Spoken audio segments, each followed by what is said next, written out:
Have you ever failed at something that made you question everything? Your skills, your value, your calling, maybe even yourself. Well, good, because that means that you're not stuck. You're actually learning. It means you're in motion, you're growing, you're stretching into something new. And most importantly, you're doing something brave enough to risk not getting it right the first time. Today's episode is all about flipping the script on one of the biggest lies in leadership and life, that failure equals unworthiness. We're redefining fail. Fail not as a label, but as a launch pad, not as the end, but the beginning. That's right. Because fail stands for first attempt in learning. Go ahead and say that with me. I'm going to repeat it again. Fail stands for, say it with me, first attempt in learning. I'm going to say it again. First attempt in learning. Let that sink in for a few seconds. Your failure wasn't the full stop. It was the first draft. Okay, wait a minute. Maybe it's the second draft and even the third draft. That's okay. I'm going to be honest with you. I have failed. That's right. I've failed as a leader. I've dropped the ball in meetings. I have the experience of launching things that flopped. I have even and sometimes wrestled with second guessing my own voice. There were moments where I thought, maybe I'm not cut out for this. Can you relate? You may be in that season right now where the challenges are great. The uncertainties seem to be insurmountable. And you're saying, I'm not cut out for this role. I'm not cut out for this position. I'm not cut out for this promotion. I'm not cut out for this. But those moments, those moments actually became my greatest teachers. Not despite the failures, but because of it. And I know that I'm not alone. Think about these names. Oprah Winfrey was told that she wasn't fit for television. Michael Jordan was cut from his high school varsity team. Sarah Blakely, the founder of Spanx, was turned down by multiple manufacturers and had never worked in fashion. Thomas Edison, the inventor of the light bulb. Thomas Edison made approximately 2,000 failed attempts before creating a practical incandescent light bulb. He is often credited with 1,000 failed attempts, but his records show a more significant number. He didn't invent the light bulb in the sense of being the first to conceive of it, but he improved the design significantly and made it commercially viable. Over 2,000 attempts. Would you have stopped at attempt number 3? Some of us would have stopped at attempt 100. That's enough. I've invested so much. Obviously, I don't have the right formula. Or time 999. Can you imagine?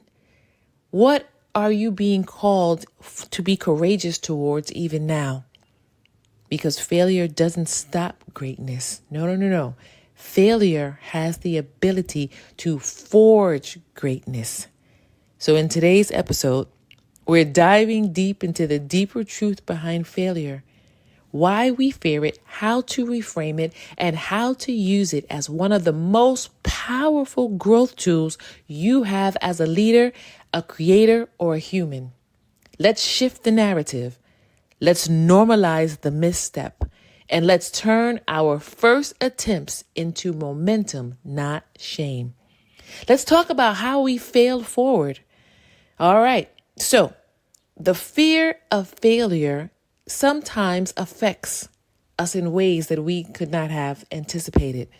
And this is something that affects every leader, every creator, every human being, the fear of failure. I like the acronym for fear that says false evidence appearing real. And so many times it's false evidence that appears to be real that stops us in our tracks. It's one of the most common and misunderstood barriers to growth. You see, we live in a culture that glorifies the highlight reel. Perfection is praised. Success is curated. Mistakes are airbrushed or edited out of the story, out of the podcast. We're told directly or subtly that if we mess up, we're less than, we're less capable, less valuable, less worthy. So no wonder as leaders, we often play it safe. No wonder we as leaders avoid risk. We delay ideas, stay quiet when we really want to speak up. From school to the workplace, most of us were trained to believe that failure equaled bad. Get the wrong answer, red mark. Mess up the project, public shame, or a performance review.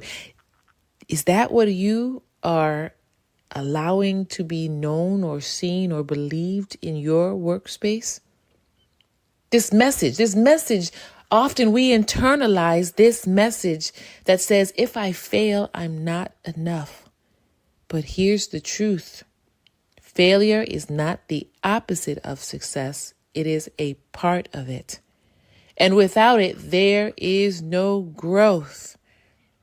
According to a 2023 study published by the American Psychological Association, fear of failure is the number one psychological reason people hold back from pursuing professional goals. More than lack of time or money or skill. Let that sink in. It's not just the logistics that stop us. It's the belief that if we fail, it means something about our identity. I have a boss right now. I have a supervisor who almost every day he says to me and the staff, this is not personal. He wants us to understand that if there are failed moments, if there are mistakes that occur, they're going to be addressed, but it's not addressed to the identity of the person. It is addressed to the mindset, the perspective, the skill set of the individual that now is in a position for growth. Failure sometimes paralyzes the growth that could take place. Because fear of failure oftentimes leads to playing small. It leads to avoiding new roles or stretch opportunity. It leads to overthinking and indecision. It leads to burnout from trying to do everything perfectly. What if this week, as you were engaging with your staff, you reminded them that if there's a failed moment, if there's a mistake that is made, they don't have to be afraid. They don't have to play small. They don't have to be afraid of stretching the opportunities. They don't have to overthink. They don't have to be indecisive. Nor are you calling them to burn out from doing everything perfectly. Because when this is not the case, when these things actually are the priority, you know what the tragic part is? We end up being stuck, not because we're not capable, but because we are afraid to be seen in the process of becoming. Where in your leadership, where in your life are you shrinking out of fear of failing? And what's one small, brave risk you could take this week instead? Let's shift our perspective from fear to fuel. You see, we've defined fail as first attempt in learning. That's not just a clever acronym. This is a mindset. This is a strategy. This is a leadership principle. Because here's the truth.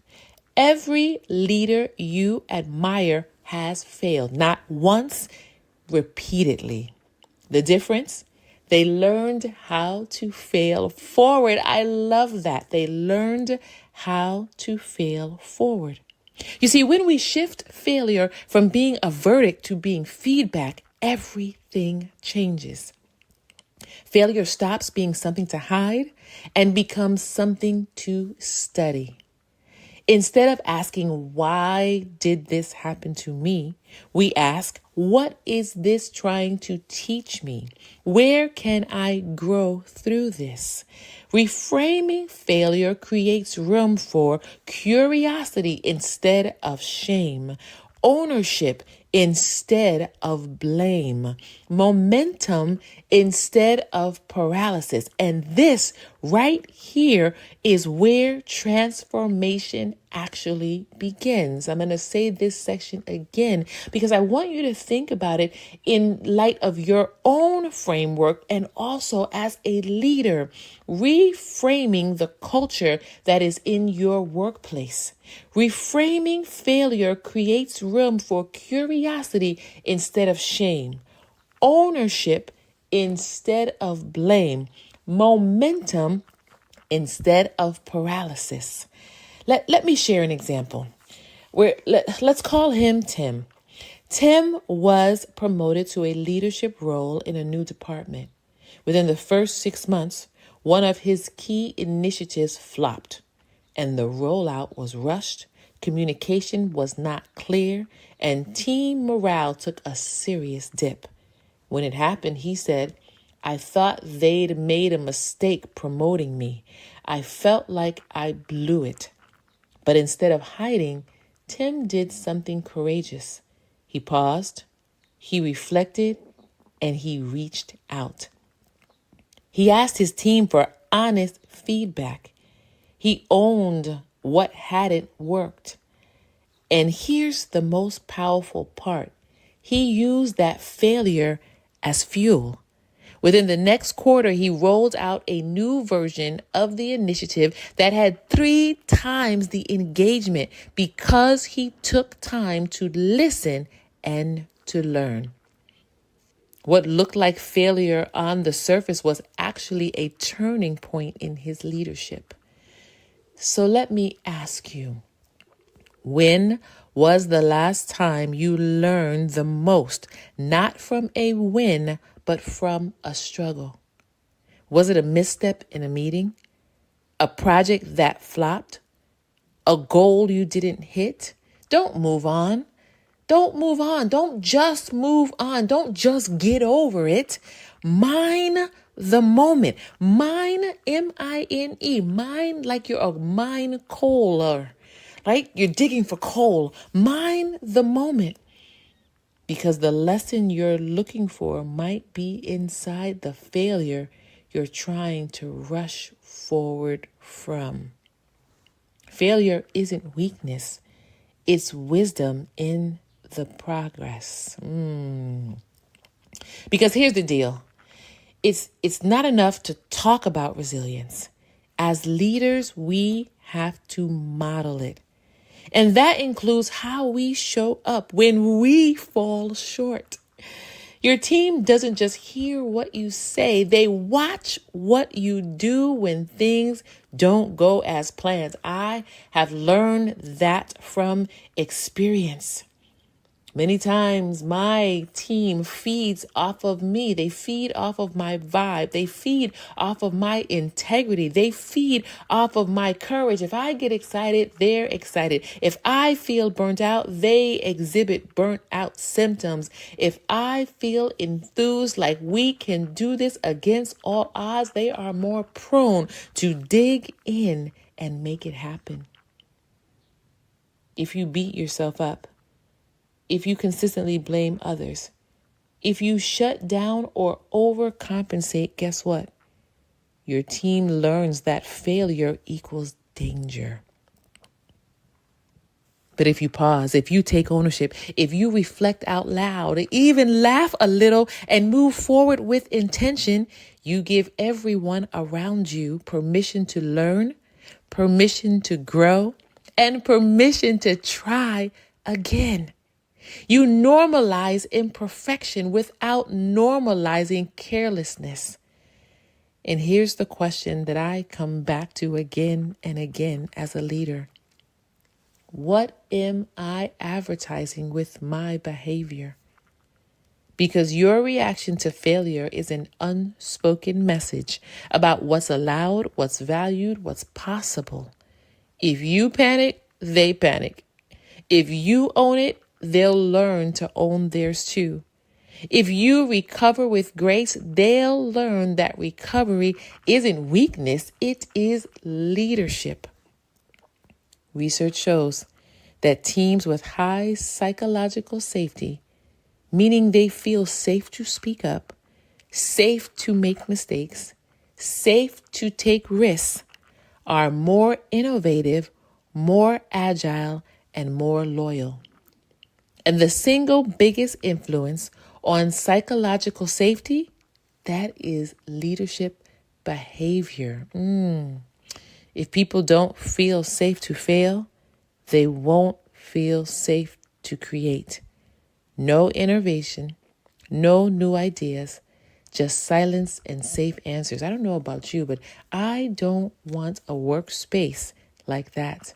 Which means if you want creativity, courage, and progress, you have to create space for mistakes and space for positive accountability. So here's what I want to ask you today. How do you respond when things go wrong? And what message does that send? What you tolerate, what you repair, what you model, all of it shapes the culture you lead. Failure won't ruin your leadership. How you respond to it will define it.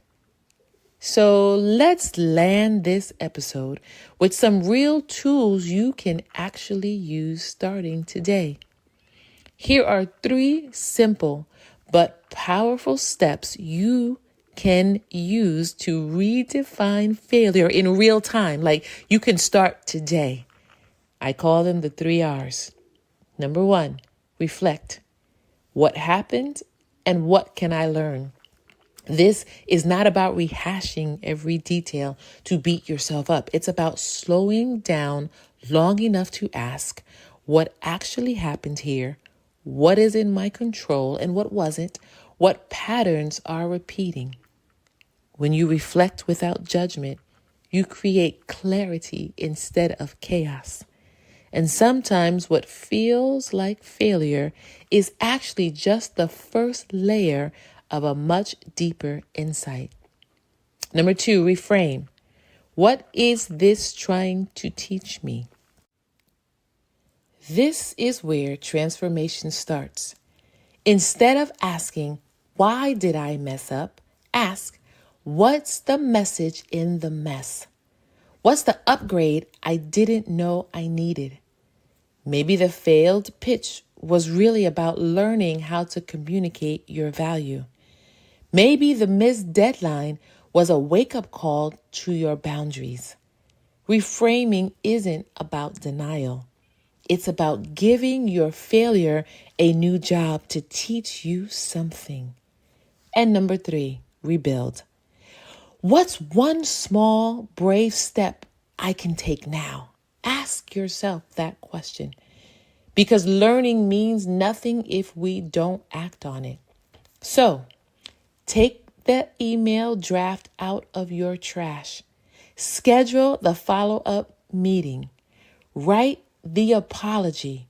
Try again. It doesn't have to be big. Progress is the antidote to shame.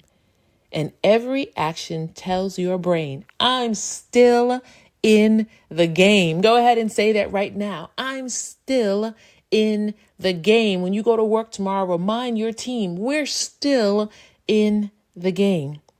So as you're listening right now, grab a notebook, open your notes and write down what's one failure I can revisit today with fresh eyes to uncover a hidden message. What's one failure you can revisit today with fresh eyes to uncover a hidden failure? Let that reflection be your permission slip to heal, to reframe, and rise. So remember, failing doesn't make you a failure. It makes you a learner. Congratulations. This is your first attempt in learning. It's not your final chapter. It's a plot twist. You're here. You're still here. You're still showing up. That means the story isn't over. It's unfolding.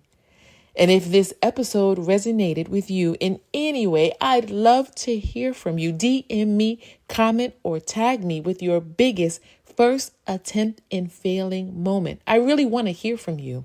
Let's normalize failure and celebrate the growth it leads to.